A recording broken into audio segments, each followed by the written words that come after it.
Welcome to the podcast. Nathan Newberry here, your host. I have Ben Brown on the podcast with us today. You guys are going to hear his story about being a Marine, being a limousine owner, and also been doing for over 20 years coaching sales. And so you're going to be hearing him and his story there. And then we're going to go through like tactics toward the end. So stay tuned for that. I think that will be really applicable for you on how that approach looks like. But before we dive into everything, I want to give you a free gift. So many times people are wanting to build an online presence, but they just miss it. And they need ads and they need the capability of setting up systems and proper things to really build an online presence. And so down below in the show notes, I want to give you a free gift of a training, a workshop that I created that's going to really help you really build this out. So go grab that link down below. It's my gift to you. As we dive into it, Ben, I want to ask a question around high performance. What does that look like? How do you apply that to your life? What does that really kind of resonate with you when we talk about that? Well, it means a smaller percentage. High performance means that you're different from anyone else. Normally, that means anywhere probably between 20% or less. And what that looks like is mainly done with people with books, performance-wise. They can be seen everywhere. Those are the people that you follow. Those are your mentors, the people that you work with. And being able to do that and sustain that takes a lot of work. It's either practice or your fitness, or you're getting up at 3:30 a.m. like sometimes I do and things like that. You're different than normal. And so those are the people that push a lot of things in society, new ideas, new concepts, and also leaders. And that's mainly what people are looking for. Yeah. Now you're an author, you're a speaker, you're a coach. How do you serve people though? Like give a brief snapshot of how people can understand and resonate what you do and how you serve and connect with people.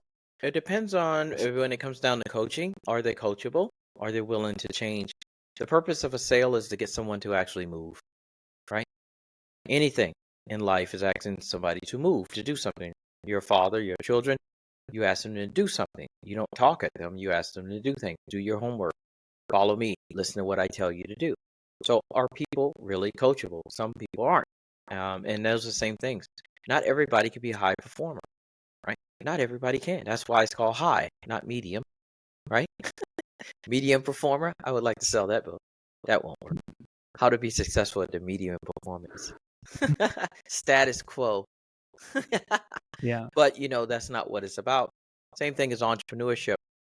You can't be average if you're going to do that with the ebb and flows of what that is being an entrepreneur. Right. People don't know what it's like. It's been grandized, not grandized, but I mean, people have been the last couple of years because of YouTube and things like that. People think that it's easy. It's not. It's not easy by any means, and there's no determination of what's going to happen. I had a business last year I set up just because I thought I knew something. I lost $90,000 in that deal. Like, who could sustain that? Like in 1 year, boom. But as an entrepreneur, you're going to have these ebb and flows. They look at successful people and they look down upon them, but they don't look at what the losses most people had to go through to get that. Elon Musk was in a negative a couple of years ago before it kicked off with SpaceX. Remember that? He was only a couple of months away from shutting everything down. So when they look at successful people, they look at the finished product. They don't know what the ingredients are of that product, and it's a lot of failure. A lot of failure. Yeah.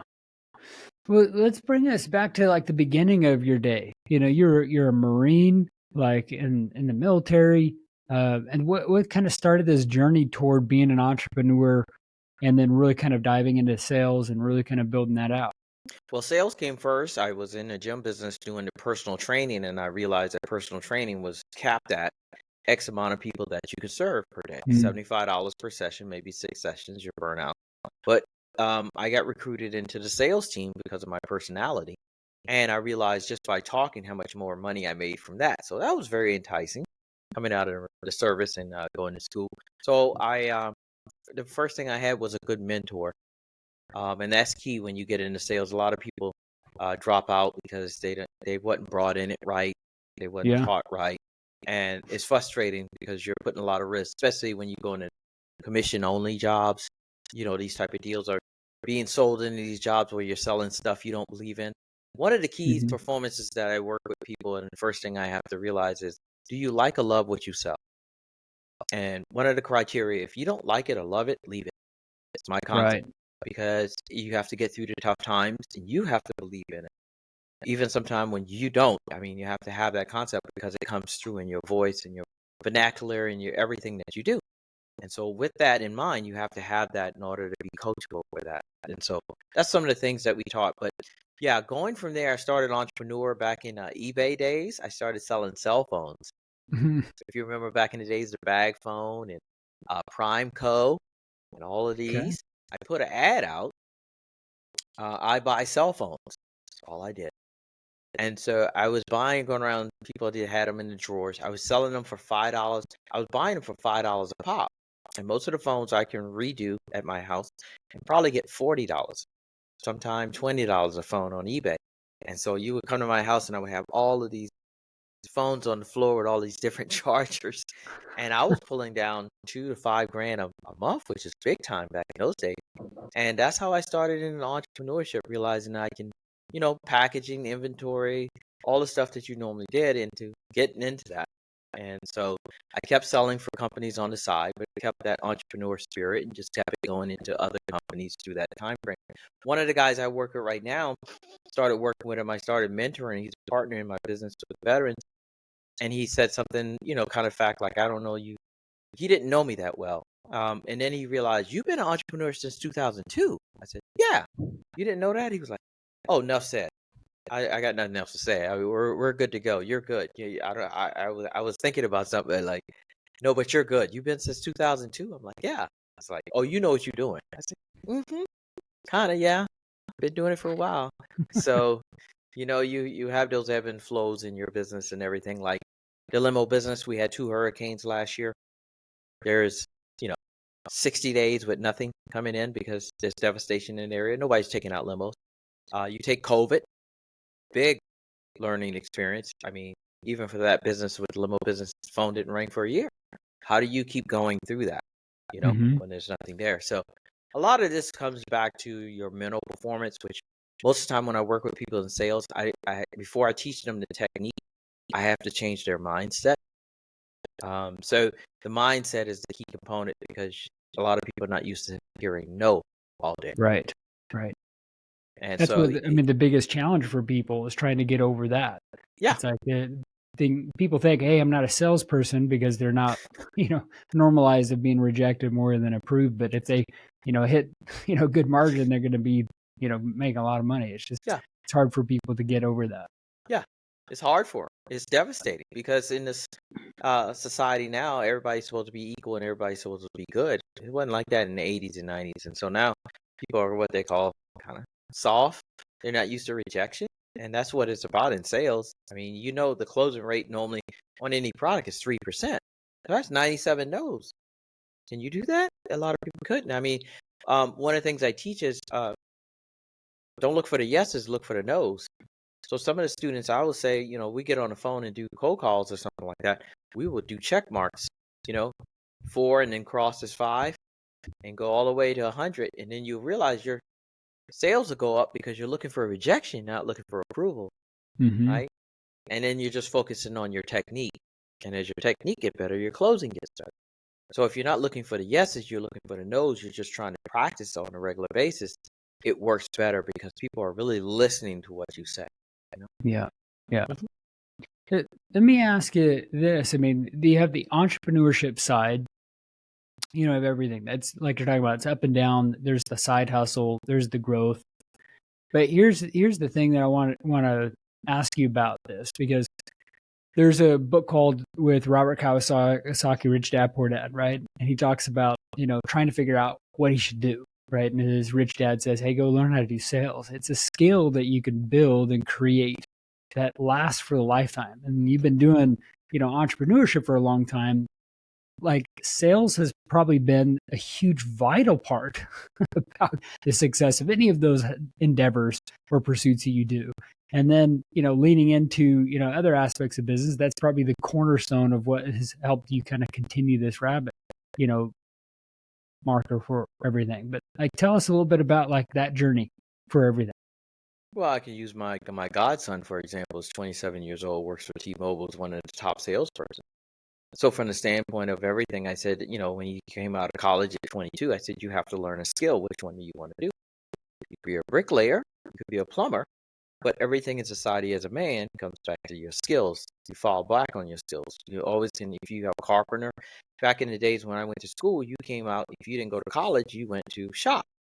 You learned how to do something, automotive, bricklaying. That way you had something that you could do when you got out of school, Mm-hmm. right? So one of the things I taught him was sales as a backup. You always can get a sales job. You always can. So you could aspire to do brokerage and you could do crypto and all this kind of stuff, but sales kind of encompasses that. It's the same thing as It does. dating. Yeah. It Dating is the includes same thing. everything, right? Everything. Like, Sales is everywhere is what I tell people. You walk down the street. So when I teach people, they don't understand how it's a mindset. And normally the first 30 days, I try to get them to change the prospect on sales. They just look at it as a job. No, it's mm-hmm. not even a career. It's a lifestyle, Yeah. right? So once you understand what sales is actually about, normally in 30, 40 days, people come back to me and say, now I understand what you said. I see it everywhere. It's like the Matrix. I'm like, yeah, sales, you're being sold all the time. Your Mm-hmm. phone, your children, everybody's selling you. Everybody. You're trying to sell them. So if you're not selling, somebody's selling you, right? So you go to a job interview, same thing. Everything that you do, your salary, you negotiate. You go down to get a car, negotiate your house. Everything has to do with it. So if you learn the essentials of sales, it actually helps you in life in all different aspects. And my Mm-hmm. nephew's one of the real deals that got it. And so, he said, understand that. And I keep reading the book about once a year. I'm like, read the book. So in my book, I make it simple. It's just 10 steps in the sales process. 10 steps, right? So if you understand it builds on each other. It's basically being able to use that to utilize to disqualify people as you move along the steps. Who's more important in the sales presentation? The salesperson or the customer? Who is that, Mr. Newberry? Customer. No? What do you mean? I have the solution. I have to get Okay. it to everyone else. It might not be for you, but I have the solution, and I'm a solution provider. So it might not be for you. You don't qualify based on your time, money, or your interest. And my job is to figure that out in a nice way to figure out that so I can move on to help somebody else. I don't spend a lot of time with you trying to figure out and try to sell you hard on something because, RMAs, people try to do that, right? I'm a service provider. So in my 10 steps, you put that in a process where you don't alienate yourself and you have the value. So you have to do the performance. So you're a better salesperson because you're trying to help them. You're not trying to sell. Sure. Yeah. Help first mentality with that. Why do you think so many people have a bad taste in their mouth with sales, though? Because they deal with bad salespeople and bad sales techniques. So that's the first ones they normally deal with. They deal with cars. People hate buying cars. Now you got Carvana. So many ways to buy without talking to somebody, right? Mm-hmm. So it's coming back around now. I think I've seen in the last 5 years where people are coming back face to face again. LinkedIn. It's Yeah. like, hey, get on the phone. Let's talk again. Let's not text and all this other stuff, right?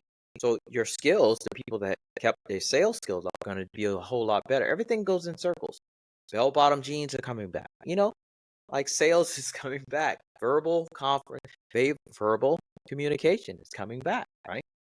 So I think that there was a phase where it's like everybody wants to automate everything, streamline things. I mean, that's what the benefit is of AI. But yeah, I think people are realizing more and more that, we're humans and we like to do things with people. God's wired us to be in community, connect with people, resonate people. And so I think there's that element for sure. And I think it will only enhance the salesperson with their job that they're doing. And or what it could do is really kind of help them, streamline the trust that's being built, right? yeah. I think there's an element with this. Let me get your thought on this as well. It's like if we're coming to a place as a salesperson where we're trying to work the transaction, we miss the heart of helping that we should have in first and foremost. How do you think about that and process that in your teaching and processing with people? Well, I do it very simply on the end. 10 steps to sales process to get more clients and referrals. So the last step in the sales process is to get clients and referrals, get testimonial and referrals. How do you do that if you're not helping someone? That's right. Right? So I went down, for example, to get my transmission done. You know how much that costs. So Wow. I go down there and I called another company. This is one of my vehicles for my limo service. It needs to get done. I like the vehicles. I know it's going to cost me about $5,000. So I go down there, turn the vehicle in. It's supposed to take 4 days to get it done. They call me back in 3. They say it's ready. I don't know about transmission. You've been recommended. I go down there. I pay them the money. So it's, between 4 to $5,000. And the guy goes, put your phone right here and shoot this. I'm like, shoot what? He's like, that's for the testimony. I'm like, I haven't even gotten in the truck yet. I'm like, dude, I'm taking it away for 127 miles. I'm doing 250 this weekend. I'll tell you what it is when I come back. I'm like, that's rude. You're going to tell me that? I mean, like, you haven't even helped me. I don't even know what you did. I'm not, I don't see anything. I just know I cranked the car up and it moves. So eventually I drove it this weekend, realizing 9 and 10 gears are not clicking together right. It's a 10-speed vehicle. And so I have to take it back. And I'm like, that's why you don't ask nobody to click on it right then and there. Because how am I going to refer you if I don't get help? I've already paid you the money. Right? So there's certain things I'm looking for in that type of transaction. And so the same thing, it comes to sales. Need, use, affordability. Need, use, and affordability. Can they use it? Do they need it? People buy what they want, not what they need. So bad people will sell based on that want. But there's also a need too. The need keeps it, right? So you need water, but you want brand new curtains, right? So you need brand new curtains. If someone's trying to start realizing, okay, now I got to figure out sales is important. Like I need to learn this skill. Where do they start? The first thing is that you start with the basics, and then understanding that, and then finding a good mentor, especially if you're starting off from scratch. So like I said, that's the bad thing about it. What are you going to sell? What product are you going to sell? Now, mainly if you had people that went out there and say, okay, I told my godson, I said, you could do 4 years in college, or you could learn how to sell. College, you're going to have $50,000, $60,000 worth of student loans. You learn how to sell, you'll be making that a year. You'll be $200,000 ahead of anybody else coming out of college. Yeah. And you could go part-time. Which one you want to do? And he did that. Right? Because college doesn't give you a skill. It gives you a degree. And everybody has a degree. Yeah.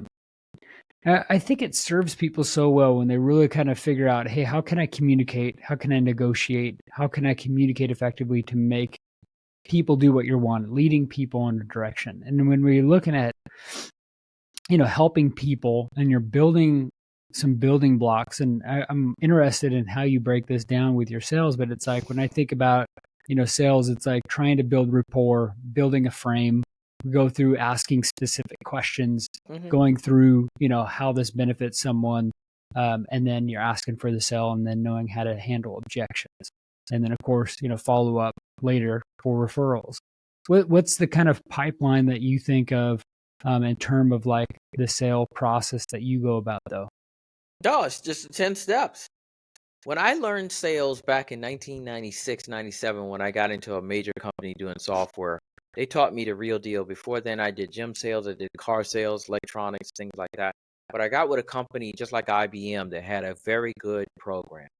And it taught me the steps. And what I did over the years in my book is I take those steps simplified into 10, which anybody can follow and understand. It's a checkbox system. So my first step, for example, is called being prepared. Are you mentally prepared? When I was a sales manager and people used to come in on Monday hungover, I'm like, you're not prepared, go home. Like, oh, I can come in and sell. No, you're not. You're a waste of time. You're not mentally ready. Are you mentally ready for the no's, right? Do you have your day structured? Are you ready? Because it's a kill be kill game. And if it's like football, you don't go on the field without a plan, without equipment. You go out there and you get run over. And the opposition that you have has one very powerful word that they use. No. They don't have to prepare that. They don't have to practice it. But you have to practice everything you have to do to not get the no's. And if you get a no, how to do it. So the first one is what? Being prepared. The next one is qualification. Am I talking to the right person? That saves you a lot of time. First rule I teach people, honestly, Nathan, is never assume.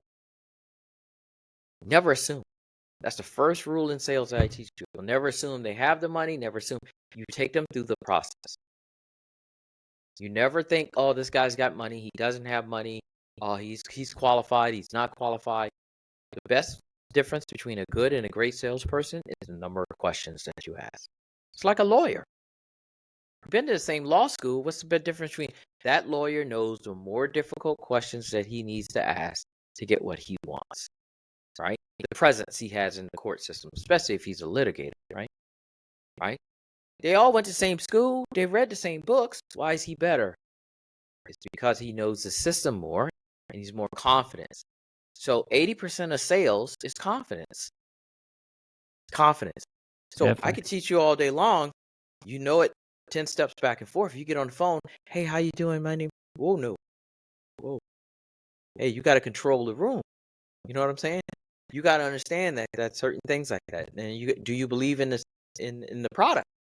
You got to believe it like you're selling the first and only thing that cure cancer. You'll be out there screaming, hail or high water. So it works, right? Yeah. Right. So you have to have that type of belief system in what you're doing. There's people that do very well ripping people off, but when you hear them do their pitch, it sounds like they believe this thing to the 15th degree, right? Yeah.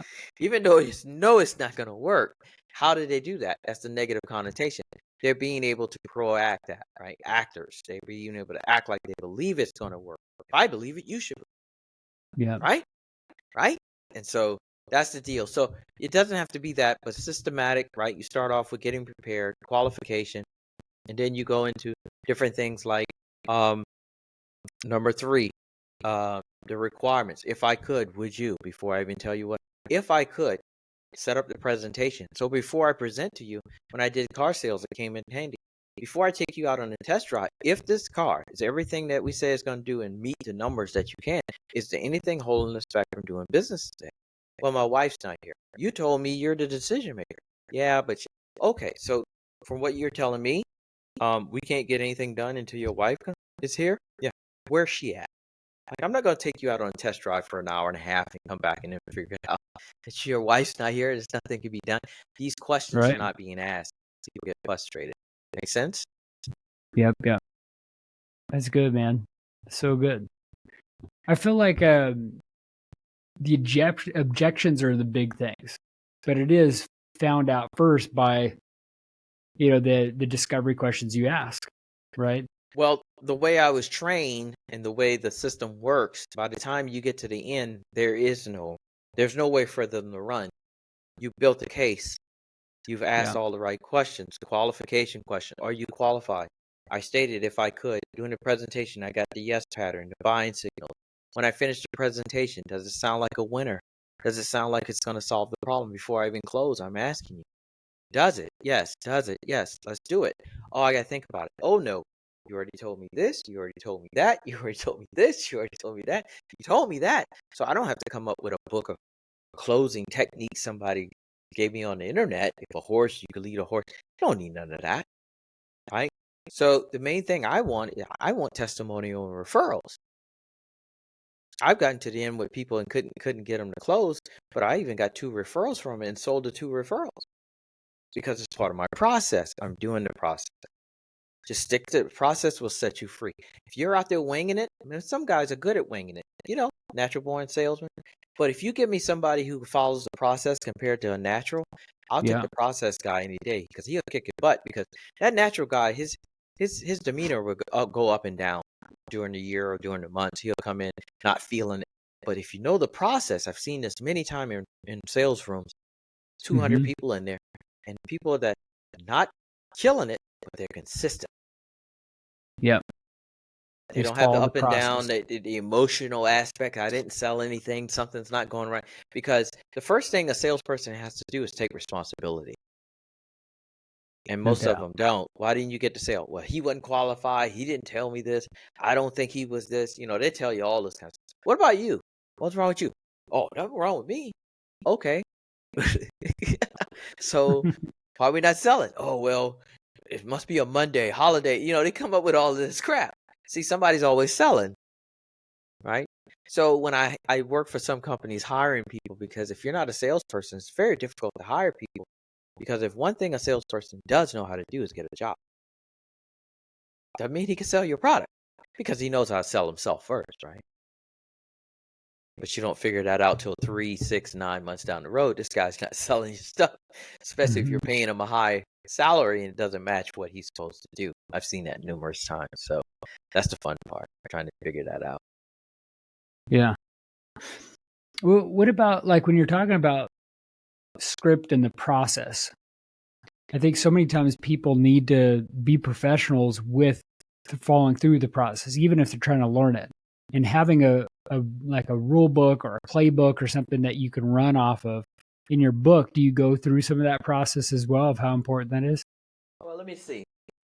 I tell people, see if I have one right here. Help me relate. There it is. Yeah, there's your play card. There you know go. how the quarterback knows plays? Brady been playing for 17 years, right? What do you see him do? Yeah. Right? Yep. That's what I give people. That's good. Keep focused, right? The sales process set you free. All the steps are right here. And as I'm going through them, one of the things I did learn, you can be as good as you want. You're always looking at that playbook. Am I on step number 6? Did I do it right? Number 7. So you don't assume anything. It's all about techniques. So you're not worried about the customer. You're worried about how you perform. Right? Yeah. We can only control the controllables, right? This gets cut down to that. Yeah, I like it. So I like it. It's a skill, because you're doing it as your sales is a skill that you're doing it. When you bricklaying, you just out there laying down bricks. Nobody's messing with you. When you're selling, you're in front of a customer. You're performing your skill in front of someone every time. So how do you grade yourself? Mm-hmm. Right? The customer gives you a grade sometimes, but you got to grade yourself. I love that, man. Yeah. Ben, I could talk to you about sales tactics and going through all that process all day long. How could people connect with you further and learn from your book and learn from your process? How can people do that further? It's 360 Sales Consulting. And then if they want to get in contact with me, I make it very simple. You just go to meetwithbenjamin.com, schedule an appointment. Okay. So the book is on Amazon, Master the Art of Closing a Sale. And like I said, the website's 360 Sales Consulting, and then just meet with Benjamin, and they can schedule a time to talk. Perfect. I'll put all of that down below in the show notes. Thanks, guys, for tuning in. Ben, thank you for joining the show. And again, down in the show notes, there's that training to build an online presence. If you need that down below, grab that training. It's our gift to you. And we will catch you on the next episode.